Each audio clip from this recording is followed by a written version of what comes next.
everybody. Good morning. Welcome to another day of Bible in a year from chilly Florida. It is chilly, actually. It's getting cool. Not where some of y'all are, okay? It's not comparable. We've been traveling all over the place. We've been up in Pennsylvania. We were up in Ohio last week. We are up in Colorado. I mean, we're everywhere. We're talking to Alaska. We're talking to Maine. We're also talking to Hawaii. But I felt the cold. I lived in the cold. I'm just saying, it's a little chilly. It's sweater weather down here. About to get the outdoor fire pit going. So with that being said, we're going to get into the rest of 2 Corinthians. We're going to get into Are we finishing 2 Corinthians? Let me check my little schedule here. Yeah, we're going to do 11, 12, and 13. We're just going to knock it out. This is very short. Okay, let's pray, and we'll get going. Lord, we love you. We thank you in the name of Jesus for this day. We praise you, God. I pray that you would speak to us through these words and as we finish this book, in Jesus' name. Amen. All right, here we go. Chapter 11. Oh, that you would bear with me in a little folly, and indeed you do bear with me. For I am jealous for you with godly jealousy. For I have betrothed you to one husband, that I may present you as a chaste virgin to Christ. But I fear lest somehow, as the serpent deceived Eve by his craftiness, so your minds may be corrupted from the simplicity that is in Christ. For if he who comes preaches another Jesus whom we have not preached, or if you receive a different spirit which you have not received, or a different gospel which you have not accepted, you may well put up with it. For I consider that I am not at all inferior to the most eminent apostles. Even though I am untrained in speech, yet I am not in knowledge. But we have been thoroughly manifested among you in all things. Did I commit sin in humbling myself that you might be exalted, because I preached the gospel of God to you free of charge? I robbed other churches, taking wages from them to minister to you. And when I was present with you and in need, I was a burden to no one. For what I lacked, the brethren who came from Macedonia supplied. And in everything I kept myself from being burdensome to you, and so I will keep myself. As the truth of Christ is in me, no one shall stop me from this boasting in the regions of Achaia. Why? Because I do not love you. God knows. But what I do, I will also continue to do, that I may cut off the opportunity from those who desire an opportunity to be regarded just as we are in the things of which they boast. For such are false apostles, deceitful workers, transforming themselves into apostles of Christ. And no wonder, for Satan himself transforms himself into an angel of light. Therefore it is no great thing if his ministers also transform themselves into ministers of righteousness, whose end will be according to their works. I say again, let no one think me a fool. If otherwise, at least receive me as a fool, that I may also boast a little. What I speak not according to the Lord, but as it were, foolishly, in this confidence of boasting. Seeing that many boast according to the flesh, I also will boast. For you put up with fools gladly, since you yourselves are wise. For you put up with it, if one brings you into bondage, if one devours you, if one takes from you, if one exalts himself, if one strikes you on the face. To our shame, I say that we were too weak for that. But in whatever anyone is bold, I speak foolishly, I am bold also. Are they Hebrews? So am I. Are they Israelites? So am I. Are they the seed of Abraham? So am I. Are they ministers of Christ? I speak as a fool, I am more. In labors more abundant, in stripes above measure, in prisons more frequently, in deaths often. From the Jews 5 times I received 40 stripes minus 1. 3 times I was beaten with rods. Once I was stoned. 3 times I was shipwrecked. A night and a day I have been in the deep. In journeys often, in perils of waters, in perils of robbers, in perils of my own countrymen, in perils of the Gentiles, in perils in the city, in perils in the wilderness, in perils in the sea, in perils among false brethren, in weariness and toil, in sleeplessness often, in hunger and thirst, in fastings often, in cold and nakedness, besides the other things. What comes upon me daily? My deep concern for all the churches. Who is weak? And I am not weak. Who is made to stumble? And I do not burn with indignation. If I must boast, I will boast in the things which concern my infirmity. The God and Father of our Lord Jesus Christ, who is blessed forever, knows that I am not lying. In Damascus, the governor, under Aretas the king, was guarding the city of the Damascenes with a garrison. desiring to arrest me. But I was let down in a basket through a window in the wall and escaped from his hands. Chapter 12. It is doubtless not profitable for me to boast. I will come to visions and revelations of the Lord. I know a man in Christ who 14 years ago, whether in the body I do not know, or whether out of the body I do not know, God knows, such a one was caught up to the third heaven. And I know such a man, whether in the body or out of the body I do not know, God knows. He was caught up into paradise and heard inexpressible words, which it is not lawful for a man to utter.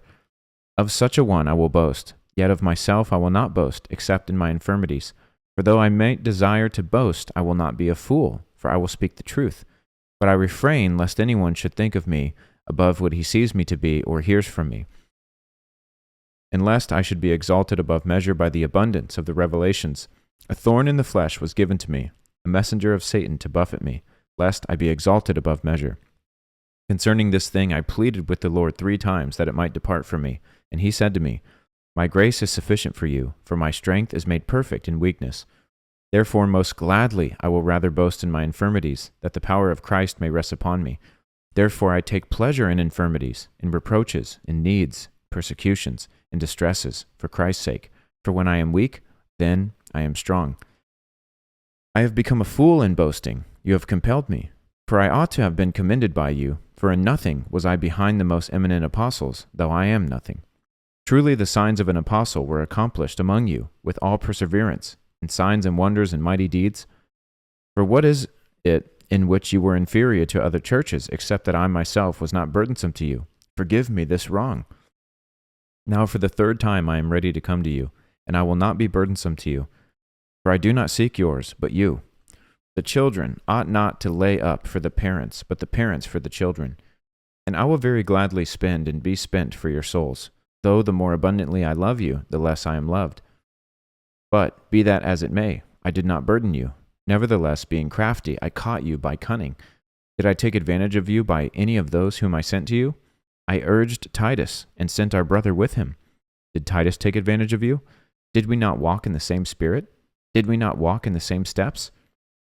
Again, do you think that we excuse ourselves to you? We speak before God in Christ. But we do all things, beloved, for your edification. For I fear lest when I come I shall not find you such as I wish, and that I shall be found by you such as you do not wish, lest there be contentions, jealousies, outbursts of wrath, selfish ambitions, backbiting, whispering, conceit, tumult. Lest when I come again my God will humble me among you, and I shall mourn for many who have sinned before and have not repented of the uncleanness, fornication, and lewdness which they have practiced. Chapter 13. This will be the 3rd time I am coming to you. By the mouth of 2 or 3 witnesses every word shall be established. I have told you before and foretell, as if I were present the 2nd time, and now being absent I write, to those who have sinned before and to all the rest, that if I come again I will not spare. Since you seek a proof of Christ speaking in me, who is not weak toward you, but mighty in you. For though he was crucified in weakness, yet he lives by the power of God. For we also are weak in him, but we shall live with him by the power of God toward you. Examine yourselves as to whether you are in the faith. Test yourselves. Do you not know yourselves, that Jesus Christ is in you? Unless indeed you are disqualified, but I trust that you will know that we are not disqualified. Now I pray to God that you do no evil, not that we should appear approved, but that you should do what is honorable, though we may seem disqualified. For we can do nothing against the truth, but for the truth. For we are glad when we are weak and you are strong. And this also we pray, that you may be made complete. Therefore I write these things being absent, lest being present I should use sharpness, according to the authority which the Lord has given me, for edification and not for destruction. Finally, brethren, farewell. Become complete. Be of good comfort. Be of one mind. Live in peace, and the God of love and peace will be with you. Greet one another with a holy kiss. All the saints greet you. The grace of the Lord Jesus Christ and the love of God and the communion of the Holy Spirit be with you all. Amen. Alrighty. That is it for today. Another book down. Start Galatians tomorrow. Can't wait. We'll see you bright and early for another day of Bible in a year. God bless.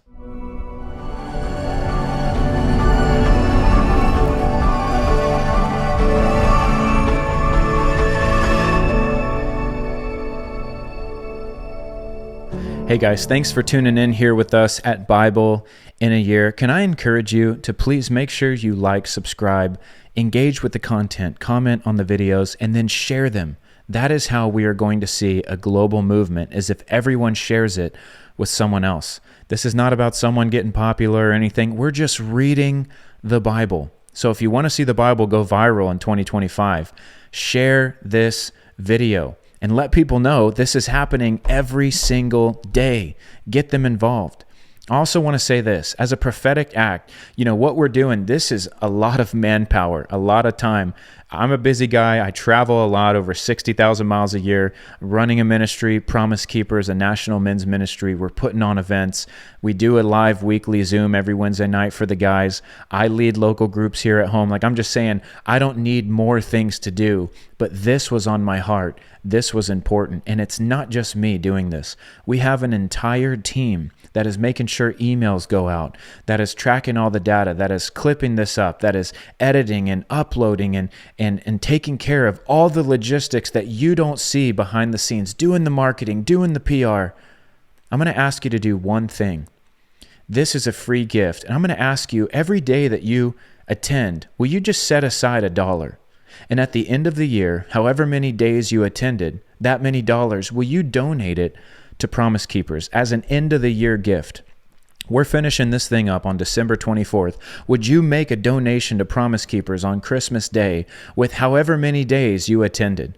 If people around the world did that, we would be able to continue providing free resources just like this. I want you to think about this.